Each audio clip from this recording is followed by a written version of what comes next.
Hello student, welcome back to our lecture number 3. Today we are going to see non-infectious diseases.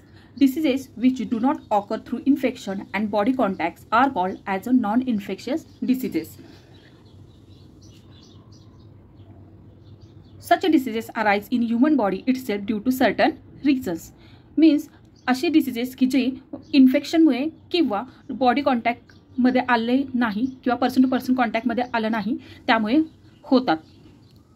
त्याला वेगळी कारणं असतात किंवा reasons असतात. First is cancer. Uncontrol and abnormal cell growth is called as a cancer. Group or lump of cancer cell is called as malignant tumor. Cancer can occur in various organs like lungs, mouth, tongue, stomach, breast, uterus, skin and tissue like blood. म्हणजेच cancer म्हणजे काय तर शरीरात आपल्या uncontrol आणि abnormal cells असतात की ज्यांची वाढ खूप मोठ्या प्रमाणात होते. त्या सेलना कॅन्सर असे म्हणतात व अशा पेशींचा म्हणजे सेलचा जेव्हा एक ग्रुप तयार होतो that group or lump of cancer cell is called malignant tumor. Cancer शरीरातल्या अनेक भागात म्हणजे खूप वेगवेगळ्या ऑर्गन्स मध्ये होऊ शकतो. तर कोणते आहेत ते organs? Lungs, mouth, tongue, stomach, breast, uterus, skin and tissue like blood. म्हणजे फुफ्फुस, तोंड, जीभ, पोट, स्तन, गर्भाशय, त्वचा आणि रक्तामध्ये. त्यानंतर रिझन्स पाहूया आपण.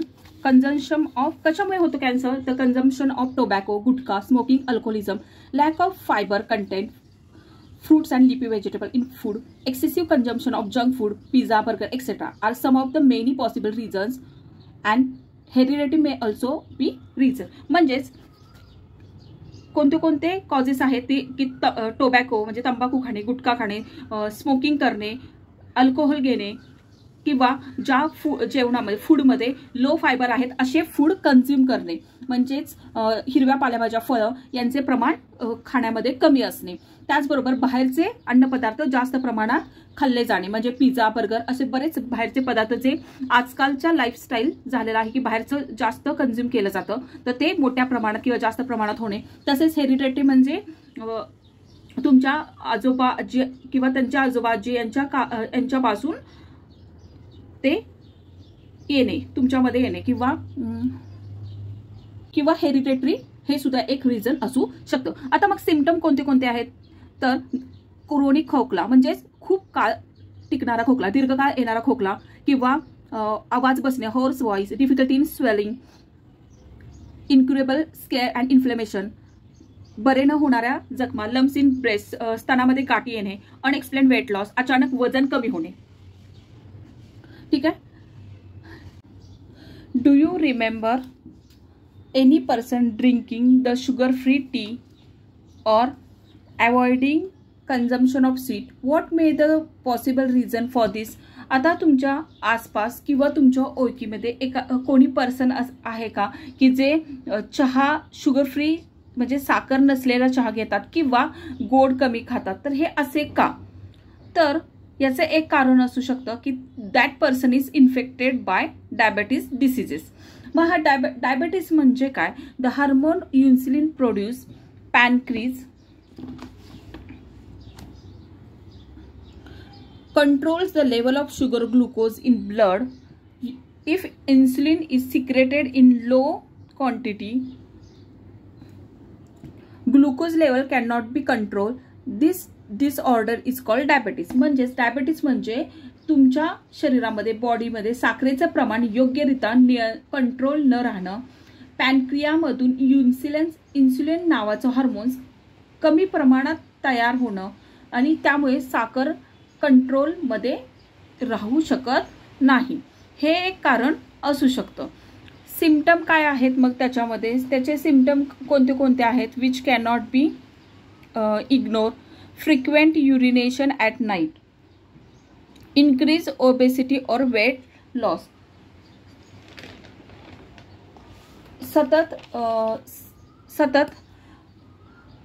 at night time frequent urination म्हणजे युरिन पास होणे, इन्क्रीज ओबेसिटी और वेट लॉस, अचानक वेट लॉसमध्ये वेट कमी होणे, अचानक वेट कमी होणे. Reason for diabetes heredity, obesity, lack of physical exercise and mental stress.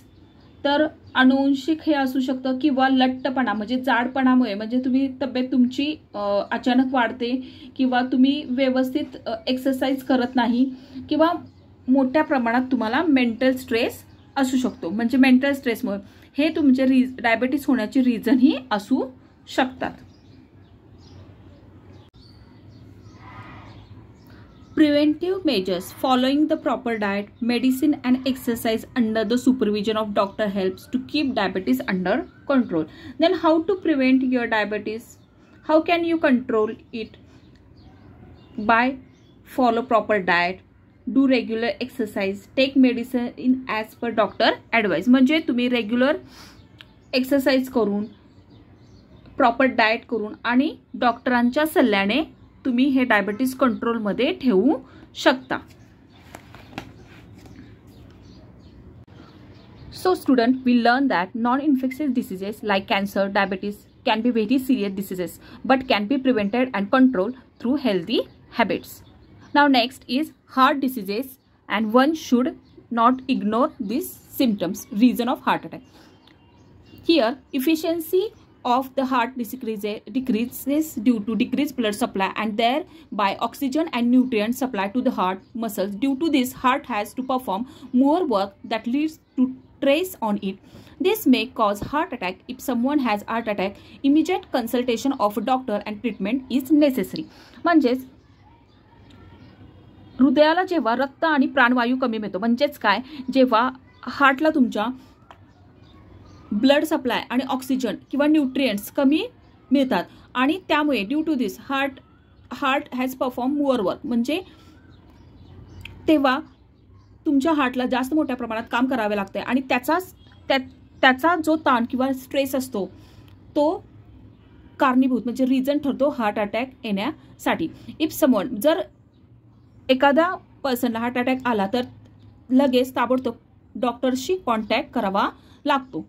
One should not ignore this symptoms. Sir म्हणजे जर तुम्हाला चेस्ट पेन होत असेल, pain in shoulder, neck, arms, cramps in hand, uneasiness, tremors, म्हणजेच काय, जर छातीत दुखत असेल, तुमचे शोल्डर पेन करत असेल, दुखत असतील, घसा किंवा म्हणजे गळा किंवा हात पेन करत असेल, हातामध्ये क्रॅम्प येत असेल, चमक येत असेल, तुम्हाला अनइझी फील होत असेल आणि राग पण कंट्रोल होत नसेल, तर अशा वेळी तुम्ही ते इग्नोर करून चालत नाही.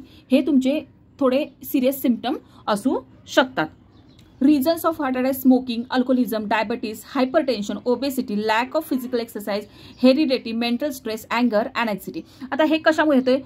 मोस्टली बघा, तुम्ही जर ऑब्झर्व केलं तर बरेच डिसीजेस स्मोकिंगमुळे, अल्कोहोलिझम म्हणजे दारू पिणे, स्मोकिंग करणे, परत डायबिटीज, हायपरटेन्शन, सततचं ताणतणावात राहणे, लठ्ठपणा म्हणजे थोडे ओबेसिटी म्हणजे जाड, स्वतःच्या शरीराला थोडेही हालचाल नसणे, फिजिकल एक्सरसाइज कमी असणे किंवा अनुवंशिक हेरिडेटरी, सतत ताणतणाव म्हणजे काय, सतत राग करणे किंवा स्ट्रेसमध्ये असणे, ही सर्व कारणे असू शकतात. आता हार्ट डिसीजेससाठी कोणते कोणते आपण हे करू शकतो ट्रीटमेंट? तर angioplasty, bypass surgery, open heart surgery, heart transplant, installation of stents, installation of pacemaker, हे सगळे हार्ट ट्रीटमेंटसाठी आपण डॉक्टर ह्या ट्रीटमेंट सर्व यूज करतात. आता first aid of heart disease म्हणजे काय? First call 102 ambulance. म्हणजे जर सपोज हार्ट डिसीज झाला किंवा हार्ट अटॅक कोणाला आला तर त्यासाठी फर्स्ट तुम्ही काय कराल? 108 कॉलला कॉल करून ॲम्ब्युलन्स बोलून घ्याल. त्यानंतर त्या पेशंटला शेक कराल, की म्हणजे शेक कराल, शुद्धीवर आणण्यासाठी प्रयत्न कराल. कीप पेशंट लाईंग ऑन बॅकलाच तो झोपला असेल याची काळजी घ्याल आणि त्याचबरोबर त्याच्या सेंटर ऑफ थोरॅक्सच्या इथे 30 times at the rate of 100 to 120 stroke per minute, प्रत्येक मिनिटाला म्हणजे प्रत्येक 1 मिनिटानंतर 100 किंवा 120 वेळा तिथं तुम्ही थोरॅक्सच्या खाली तिथे प्रेशर द्यायचा प्रयत्न कराल. Next, misuse of medicine. Sometimes some people take the medicines without prescription of doctor. Overdose of medicine may affect our body. For example, overdose of painkillers may damage nerve system, excretory system, liver. Overdose of antibiotic may lead nausea, stomach ache, dysentery, rash, while patches on tongue, etc. म्हणजे सततच्या antibiotic खाल्ल्यामुळे तुम्हाला पोटाचा त्रास किंवा यकृताचा त्रास म्हणजेच damage of nervous system, excretory system किंवा नॉसिया, स्टमक एक, डिसेंट्री यासारखे आजार होऊ शकतात. Poor people do not afford the costly medicine. Is there any alternative for this? Which one? Poor people means गरीब लोकांसाठी महागातले म्हणजे कॉस्टली औषधे ते अफोर्ड नाही करू शकत, ते देऊ नाही शकत. अशावेळी त्यांच्यासाठी एक पर्याय म्हणून कोणती गोष्ट आपण करू शकतो? तर generic medicine.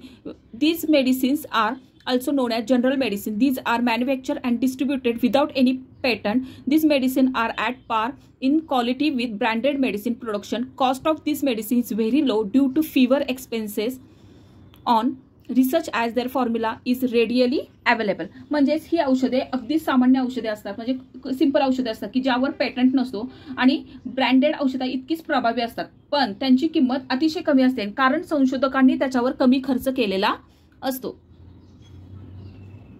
You can use of ICT. You can easily obtain the generic medicine using mobile app like Health Card and Janasampadhan. Download these apps on your mobile and use it if necessary.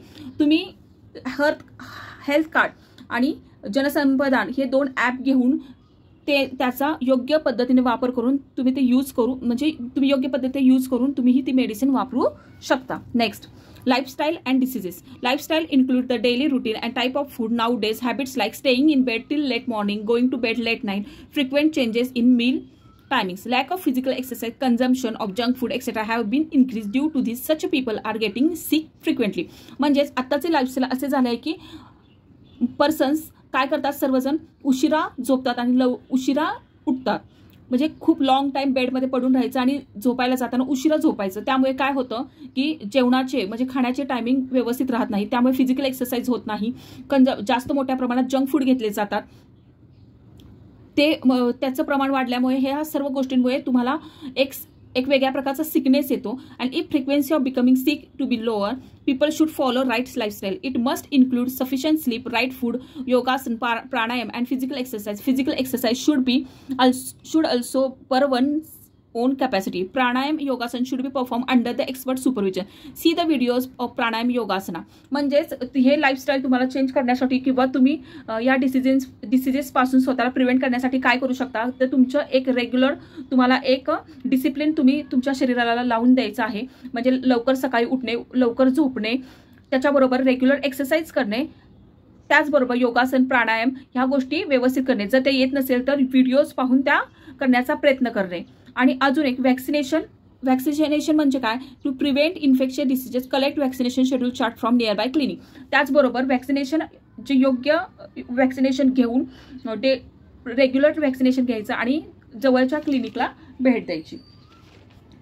I hope तुम्हाला हा lesson कळला असेल, understand झाला असेल. जर आवडला असेल, हा व्हिडिओ आवडला असेल तर लाईक, शेअर, सबस्क्राईब जरूर करा.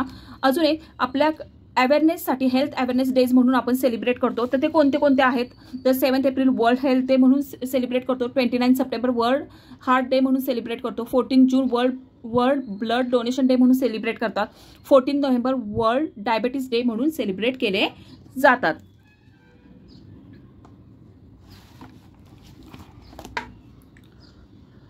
Understand the importance. Blood donation पण हे खूप महत्त्वाचं आहे.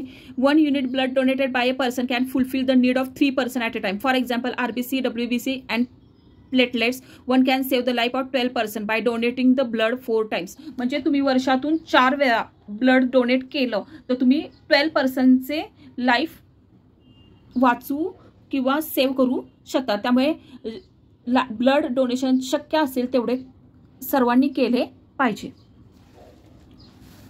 आता क्विक एक रिकॉल करूया. ह्या लेसनमध्ये आपण काय काय पाहिलं, तर फर्स्ट आपण हेल्थ म्हणजे काय, what is mean by health, what is diseases, ह्या गोष्टी या गोष्टी पाहिल्या. त्याचबरोबर infectious disease, non infectious diseases, त्यानंतर त्यामध्ये कोणते कोणते डिसीजेस येतात अंडर दॅट ते पाहिले. त्याचबरोबर त्याच्यासाठी कशामुळे होतात सिम्पटम्स, त्याचे प्रिव्हेंशन काय, म्हणजे त्याचं आपण कसे आपण ते आपल्या स्वतःला प्रिव्हेंट करू शकतो त्या गोष्टींपासून, हे सर्व पाहिलं. तर व्हिडिओ आवडला असल्यास जरूर लाईक, शेअर, सबस्क्राईब करा. भेटूया नवीन एका व्हिडिओसहित. तोपर्यंत बाय बाय.